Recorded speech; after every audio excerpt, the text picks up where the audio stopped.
Vous écoutez Bretagne 5, il est 8h15. Bretagne 5, l'invité de la matinale. Et notre invité politique ce lundi est Éric Laurent, président de Renaissance Côte-d'Armor. On va parler de l'actualité politique de cette rentrée, elle est très fournie. Bonjour Éric Laurent. Bonjour Stéphane Hamon. Et merci d'avoir répondu à notre invitation en ce lundi matin. Je le disais, on va parler de politique et j'avais envie quand même, avant la politique, de parler de cette trêve, j'allais presque dire cette double trêve, les Jeux Olympiques et puis hier soir les Paralympiques avec cette cérémonie de clôture où, il faut bien le dire, Emmanuel Macron, le président de la République, a été hué. Alors moi aussi j'avais envie de parler en début de cette rencontre de cette pause, de ce temps magnifique que nous ont offert les sportifs olympiens et paralympiens, les deux fois 2 semaines de Jeux olympiques et paralympiques qui ont été un spectacle formidable. Et moi je félicite tous nos sportifs et tous les sportifs qui sont venus pour Paris 2024 parce qu'ils ont été formidables, ils se sont donnés à fond. Et c'est un exemple quand on voit tous ces sportifs, d'engagement, de volonté, de fierté, et donc ça en impose. Et je voulais aussi dire un grand merci à toutes celles et ceux qui ont fait en sorte que ces Jeux soient magnifiques. Le comité d'organisation, ceux qui ont monté les spectacles d'ouverture et de clôture, c'était magnifique. Même si l'ouverture était un peu sous la pluie, et la clôture des Paralympiques, c'était un peu la réplique sous la pluie, mais au moins la boucle était bouclée. Et puis je pense aux 40 ou 45 000 volontaires qui ont fait un boulot extraordinaire et qui ont pris un plaisir quand on le voyait dans leurs yeux, un plaisir extraordinaire. Et aussi les forces de santé et de sécurité qui ont fait en sorte que tout se passe bien. Alors oui, tout s'est bien passé, c'est formidable. Je voulais avoir un petit mot aussi pour Alexandre Léoté, notre cycliste paralympique, puisqu'on est dans les Côtes-d'Armor, on peut encore le féliciter pour ses prouesses et ses résultats, mais tous les paralympiques, je les félicite. Alors oui, oui, hier soir, j'ai regardé la cérémonie de clôture. Je trouve qu'on peut laisser la politique à la porte du stade. Moi, c'est ma perception. Et je trouve qu'elle est manifestée... c'est un manque de respect vis-à-vis de tous les sportifs paralympiques qui étaient dans le stade à ce moment-là. C'est un manque de respect par rapport à la fonction du président de la République, qu'on ait voté pour lui ou qu'on n'ait pas voté pour lui. Et c'est un manque de respect pour nos institutions et c'est un manque de respect pour le drapeau français. Voilà, je n'en dirai pas plus. Alors, cette trêve et ces Jeux Olympiques et Paralympiques, alors oui, vous parliez des médaillés bretons. Parce que, il y en a pas mal, voilà, ouais. Il y en a pas mal. La Bretagne est arrivée en force quand même dans les médailles. Voilà, on leur fait un petit clin d'œil. Oui, on les félicite à tous toutes ces et athlètes. tous. Ouais. Voilà. Un petit mot quand même pour dire qu'il y avait beaucoup de Cassandre qui avaient annoncé que ce serait catastrophique, voilà, que peut-être même les Jeux Olympiques, voire Paralympiques, ne se seraient pas tenus. Oui, j'ai pris plaisir d'ailleurs à regarder des images d'il y a 1 an, 2 ans, 3 ans, d'un certain nombre de politiques, de commentateurs qu'on voit sur toutes les chaînes de télé, qui ont toujours un avis sur tout, et comme disait Coluche, et surtout un avis. Non, mais tous ces Cassandres qui annonçaient la fin du monde pour les Jeux Olympiques, je le disais il y a un instant, moi je félicite les forces de sécurité, et je félicite toutes celles et ceux qui ont bossé pour ces JO. Le comité d'organisation qui a fait un travail formidable et qui nous a offert d'un côté une compétition de très haut niveau, et bravo les Françaises et les Français puisque les résultats sont là, et puis de l'autre côté un spectacle dans tous les temps forts de ces JO, le spectacle d'ouverture, toute la fluidité qu'il y a eu. Non, tout a été parfait, ce qui prouve que quand la France veut, elle fait et elle réussit, mais quand elle fait ensemble. Elle a fait nation, et moi je suis content que les Cassandres en soient réduits à un rôle de Cassandre, et que ce soit à la fin des JO, on se dit ça a marché, bravo, et ça a été vraiment du 26 juillet au 8 septembre hier, ça a été un moment de pause et un moment de mise en valeur, et je pense que les étrangers qui sont venus à l'occasion de ces JO ont constaté que les Français savaient faire de grandes choses.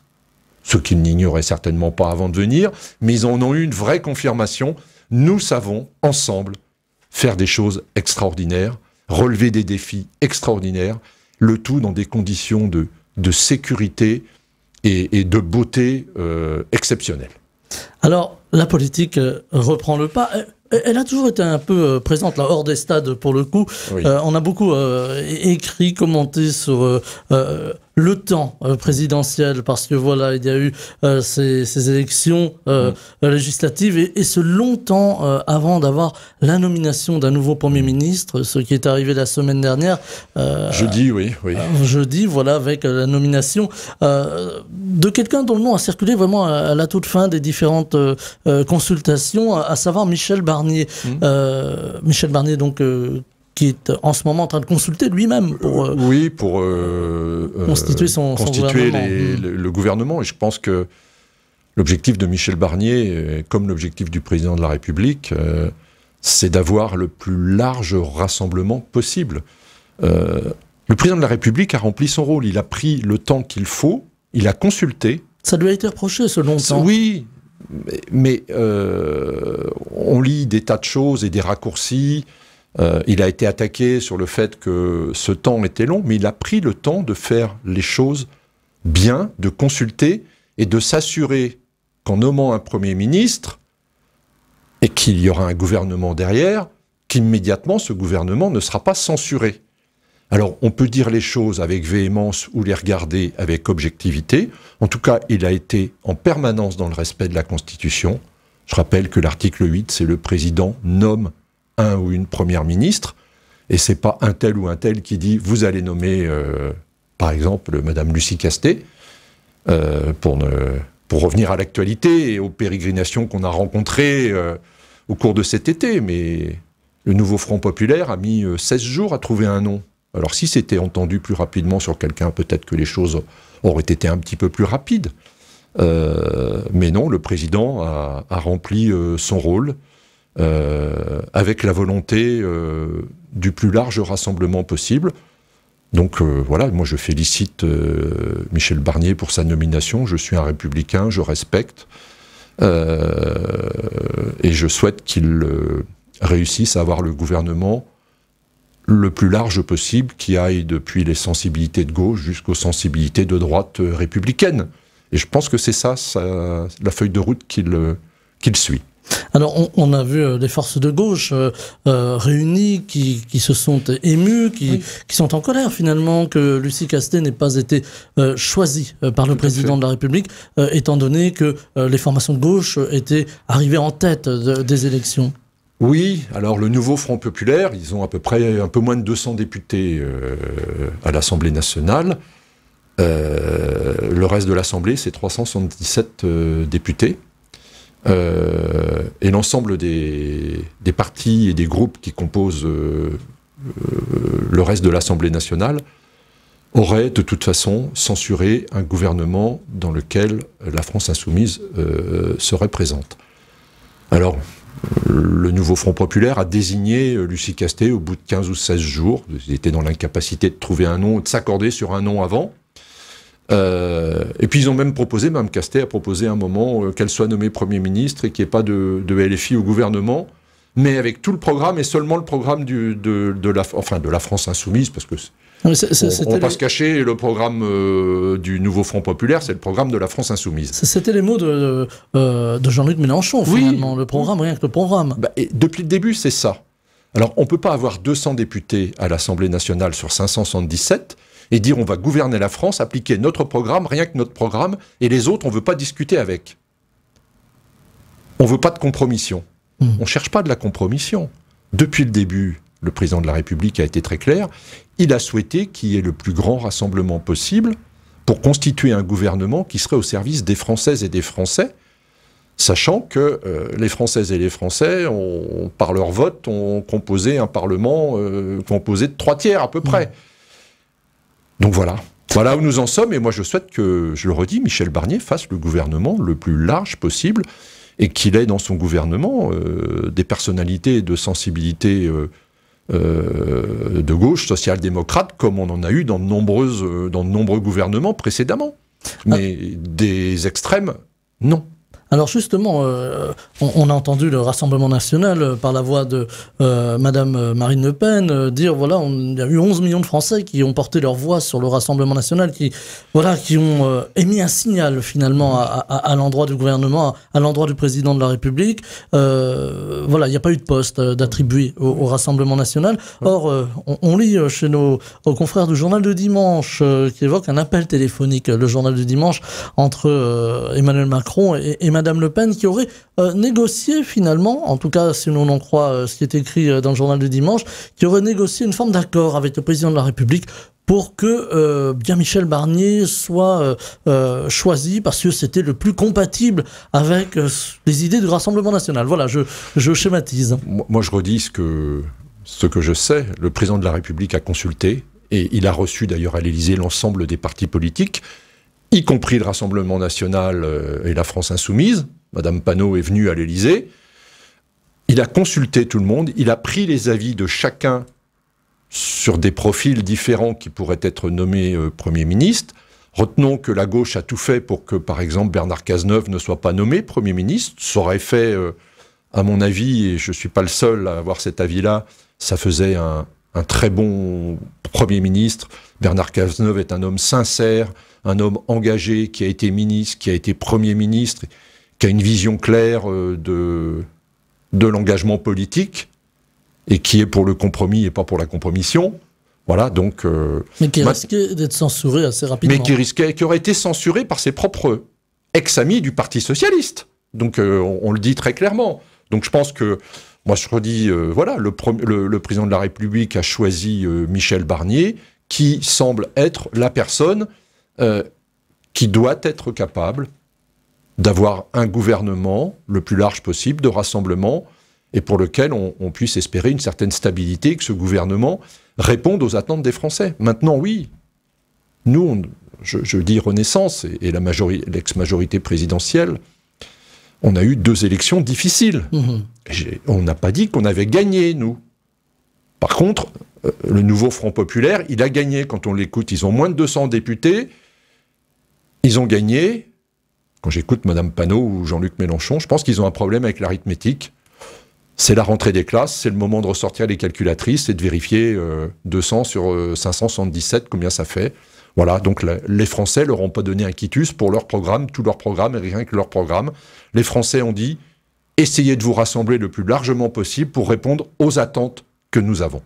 Il y a urgence à répondre aux attentes. Il y a évidemment les difficultés des Français, les difficultés au quotidien, l'inflation, les problèmes... L'inflation salaire... Voilà, les problèmes sociaux qui peuvent en découler. Et puis il y a aussi le budget de l'État, les finances publiques qui sont dans le rouge. Et il y a eu cette maladresse de Bruno Le Maire qui a pointé, le ministre sortant des Finances, qui a pointé les collectivités en disant, voilà, elles nous coûtent cher. Est-ce que c'était une maladresse? Est-ce que c'était un signal adressé? Alors, j'ai pas lu l'interview du JDD, donc j'ai pas vu avec précision comment il a formulé. J'ai lu d'autres papiers sur le sujet, mais j'ai pas lu le JDD. Alors là, je parlais d'autres papiers.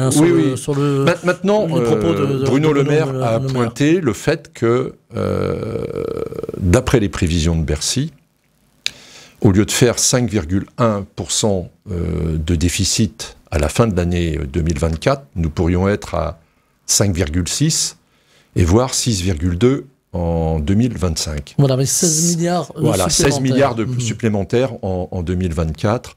Ça n'est pas la trajectoire de finances qu'on souhaite tenir, parce que je rappelle que la trajectoire qu'on avait programmée, c'est de revenir à moins de 3% de déficit en 2027, et puis c'est aussi de réduire la dette qui est de 3 000 milliards aujourd'hui, dette dans laquelle il y a 300 millions des collectivités locales. Je crois que pour dire les choses telles qu'elles sont.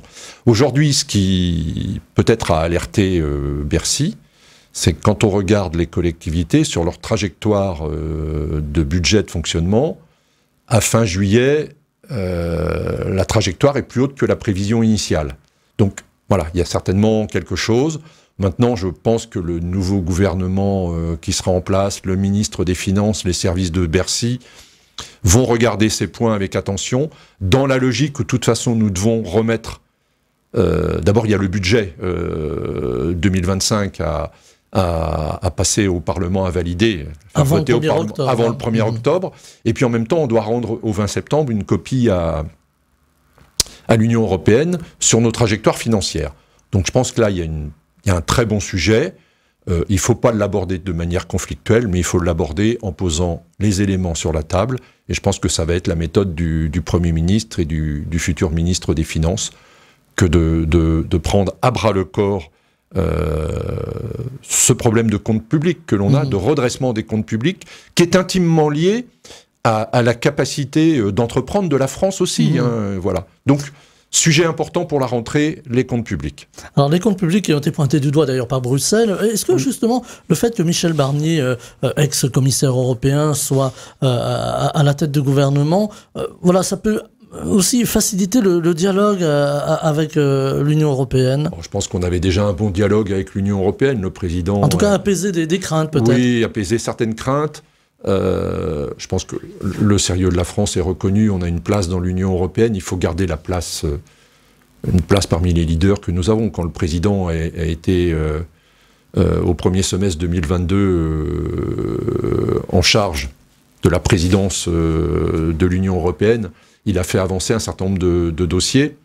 Maintenant, ce dossier des finances est important. Il y a 5-6 pays qui sont en difficulté financière vis-à-vis des comptes publics. Nous faisons partie de ces pays-là. Donc, certainement un des premiers sujets du gouvernement de Michel Barnier, qui a été un habile négociateur quand il était commissaire européen. Il a négocié le Brexit. C'était pas une mince affaire. Non, c'était pas une mince affaire, parce que nos amis anglais sont pas faciles en négociation. Ils sont durs en affaires. Ils sont durs en affaires, oui. Si on parlait des Jeux Olympiques, on se souvient que 2012, quand ça a été attribué à nos amis anglais, on était dans la course et ils nous ont battus à l'arrivée. Donc c'est toujours à l'anglaise, quelque part. Donc voilà, on a eu nos JO. Maintenant, Michel Barnier a négocié avec beaucoup d'habileté, d'intelligence et de capacité, justement, de travail à négocier le Brexit. Voilà, je pense que c'est aussi un atout, son sérieux étant reconnu, c'est un atout à Bruxelles. Alors on entend beaucoup de voix à gauche qui disent, voilà, attention, Michel Barnier est arrivé, c'est la droite au pouvoir, on va vers une cure d'austérité. Alors est-ce que le mot d'austérité va sortir dans les semaines qui viennent? Non, c'est pas une cure d'austérité. On a des comptes publics qui se sont dégradés fortement l'année avec le Covid, par exemple, qui nous a coûté 400 milliards d'euros, mais on a soutenu l'économie. À côté de ça, la France, elle a créé plus de 2 millions d'emplois depuis 2017. On a un taux de chômage qui est parmi les plus bas d'Europe. Moi, je regardais à nouveau quelques chiffres. On a une difficulté, toujours, c'est sur les prélèvements obligatoires, on est le pays d'Europe qui est en tête. À 45% à peu près de PIB de prélèvements obligatoires. Quand la moyenne européenne est plutôt à 40% plus basse. Donc, en termes de compétitivité, ça nous joue toujours des difficultés.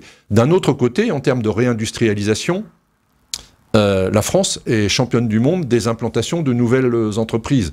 Donc, on a une véritable attractivité. Nous avons des atouts.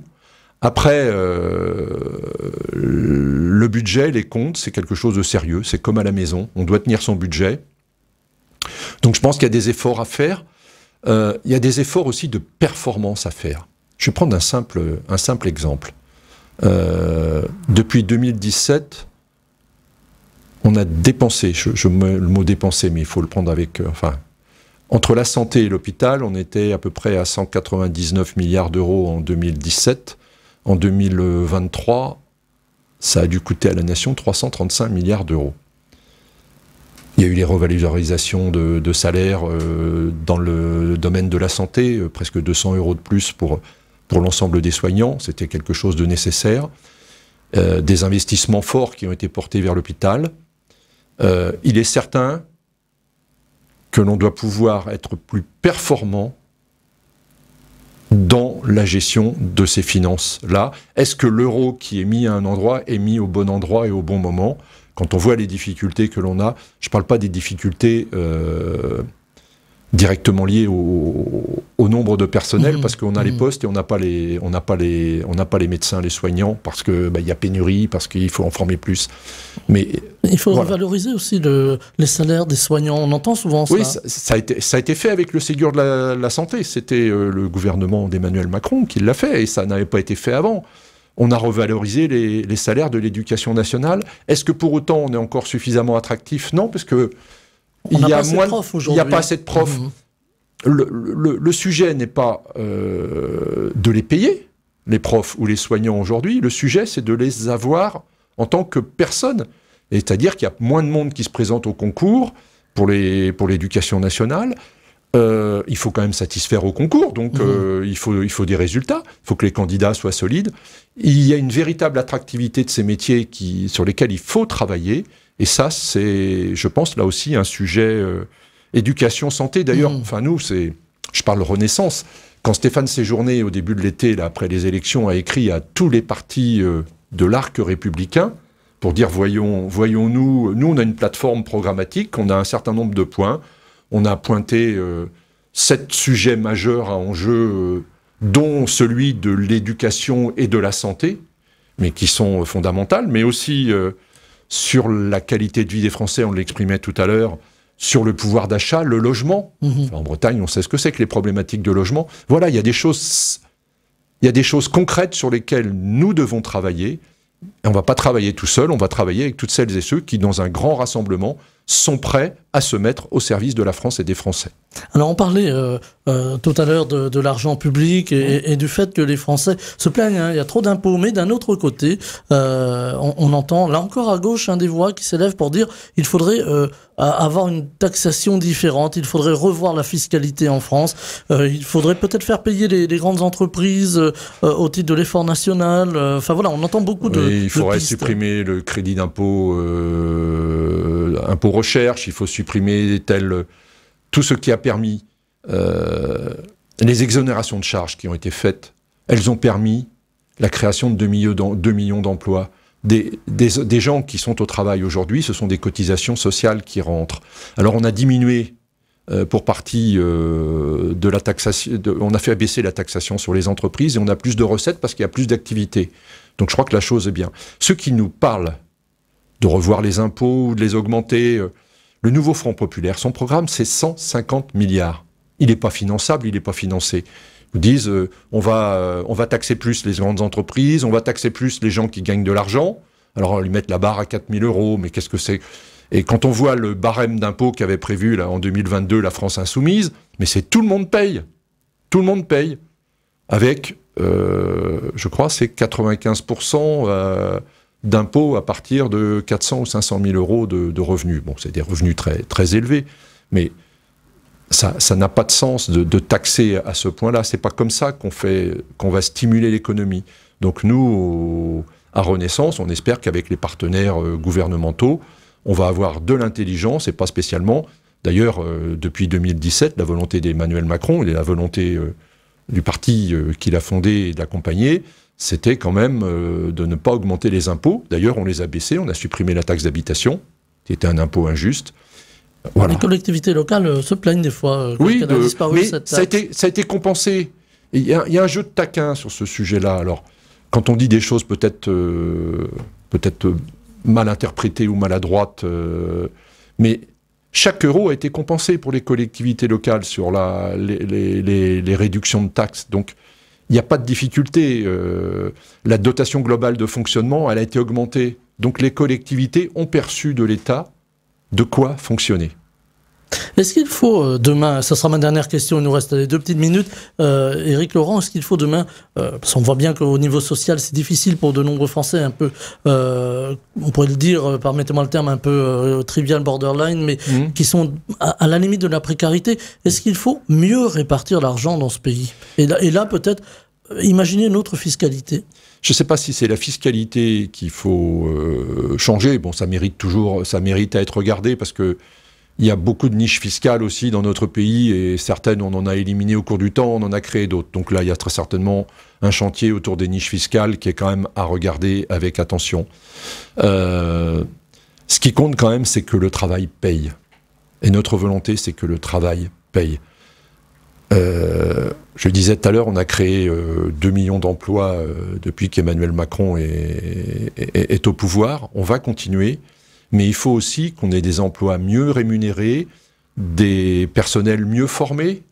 Et c'est pas simplement de remonter le SMIC à un seuil qui va garantir que, d'autant que si on le remonte à 1 600 € comme le prévoyait le nouveau Front populaire, les gens qui gagnent 1 590 aujourd'hui ou quelque chose, qu'est-ce que ceux qui étaient un peu au-dessus du SMIC aujourd'hui, qu'est-ce que ça va leur apporter? Rien, ça va être... Ils seront plus au-dessus du SMIC, ils seront sur... Non. Il faut véritablement, avec l'ensemble des partenaires sociaux, faire en sorte que le travail paye mieux. C'est ce qu'on a essayé aussi avec les primes Macron, c'est ce qu'on a essayé de faire depuis des années.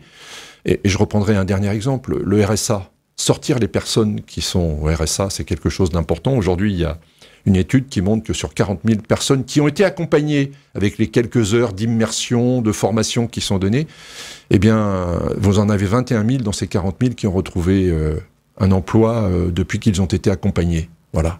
Donc continuons, avançons. Un gouvernement de rassemblement le plus large possible avec toutes les bonnes volontés. Et je pense qu'on est capable de faire des choses utiles pour les Françaises et les Français. Voilà, on va guetter l'annonce de ce nouveau gouvernement, voilà, qui doit arriver, je pense, dans les jours qui viennent. Voilà, on va suivre ça de près. Éric Laurent, président de Renaissance Côte d'Armor, était notre invité ce matin dans la matinale. Je l'en remercie. Je vous souhaite une très belle journée. Merci aussi, Stéphane Hamon. Bonne journée à vous. Bretagne 5, Stéphane Hamon, le 7-9.